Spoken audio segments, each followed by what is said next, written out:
Photo में लाली फेरब lovely लगा के, फोटो में लाली फेरब लवली लगा के मारे छै सबके जान। ई छौरी ऊ मौगी, ई छौरी ऊ मौगी, ई छौरी ऊ मौगी रे, ई छौरी ऊ मौगी। फोटो में लाली फेरब लवली लगा के, फोटो में लाली फेरब लवली लगा के मारे छै सबके जान। ई छौरी ऊ मौगी, ई छौरी ऊ मौगी, ई छौरी ऊ मौगी रे, ई छौरी ऊ मौगी। डीजे मनीष रक्सौल।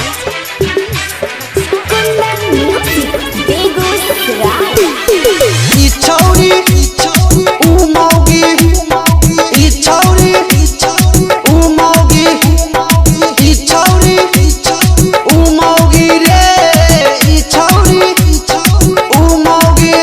हाँ गोरे गोरे गाल वाली रेशमी बाल वाली देखे में छौरी जबरदस्त लगे छै। हाँ जोरा जोरा फीता वाली रेशमी दुपट्टा वाली देखे में छौरी बड़ी मस्त लगे छै। हाँ हाँ हाँ मारी के कान की उठा के सन की, मारी के कान की उठा के सन की मारे के सबके जान।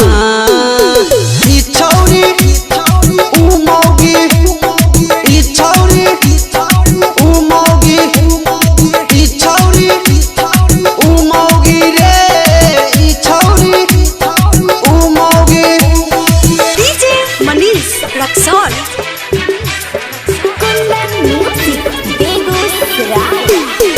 ई छौरी ऊ मौगी, ई छौरी ऊ मौगी, ई छौरी ऊ मौगी रे, ई छौरी ऊ मौगी। हेगे कुर्ती जलीदार तोहर सूट सलवार तोहर सब छौरा कहो सिमरिया के फूल। हेगे चोली तोहर कट लगो, ढोरी तोहर हट लगो, चेहरा तोहर लागे गुलाब के फूल। हाँ हाँ हाँ चंदन बिहारी डीजे पप्पू के, चंदन बिहारी डीजे किशन के लै छै सबके परान। ई छौरी